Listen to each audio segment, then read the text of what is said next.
everybody, welcome to Kimmel's Irish Pub. Time for another movie review. Tonight's movie, We Have Always Lived in the Castle. So, don't know why it's titled that, but it's essentially about a family who has moved into isolation because of some tragedy has stricken their family, and then some relative comes to visit them, and bad things start to happen.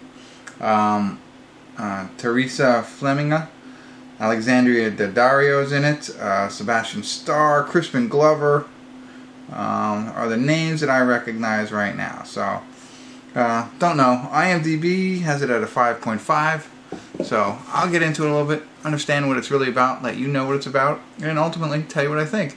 It's an hour and 35 minutes, so stick around. I'll be back.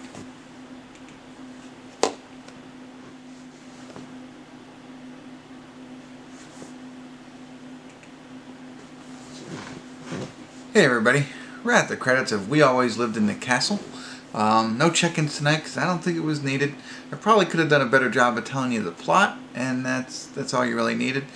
I'll do that right now for you, and I'm going to try and keep this as brief as possible. Two sisters live in a house with their uncle. It's a big house, it's a mansion where their father had built the house and on his fortune, whatever, very rich. But they're no longer around. Come to find out that they were poisoned to death.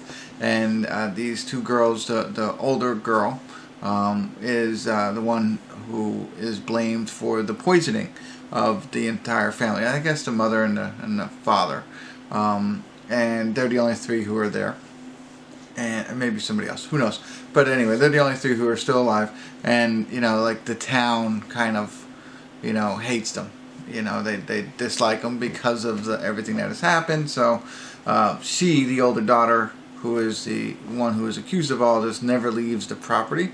The younger daughter, Mary Kate, she goes into town every so often, and of course, people yell at her and stuff like that, and it's not very pleasant because, they all think what happened up there. So, enter in their cousin, their long-lost cousin comes to visit, and essentially he's just there to try and steal the money, the fortune that is there. And he's trying to woo over the older daughter, which is kind of strange because they're cousins. So nothing, what do they call it? There's no incest in this. But he is trying to drive that relationship there and create a romance, which he's buying into. And that's really the plot. He's trying to get in there and get the money. And the younger sister kind of sees that, and the older sister doesn't. The uncle, which is played by Glovin, is, he's kind of like half there, half not there. So he sees things that aren't there. He thinks it's, sometimes he thinks the cousin is actually his brother. He's writing what seems to be like a book about everything that happened. And that's really the whole plot right there. And it's an hour and 35 minutes, and it's dry the entire time. Very boring in my eyes.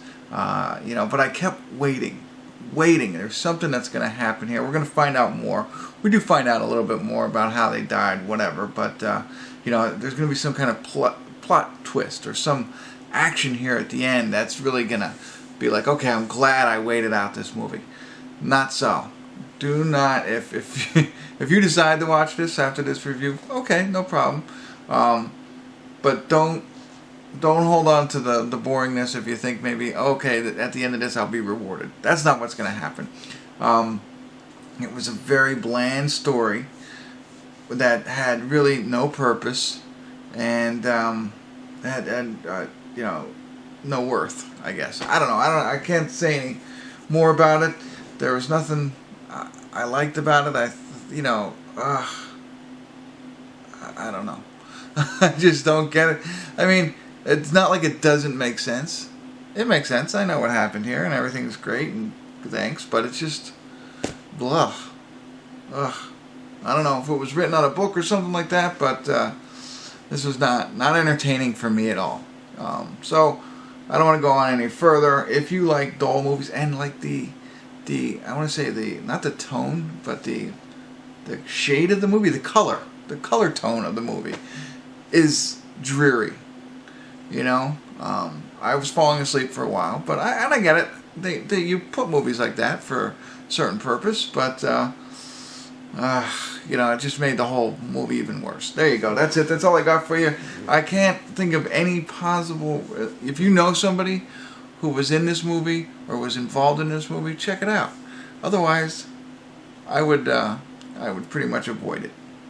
And that's it. That's all I got for you. Hopefully I was a help at all.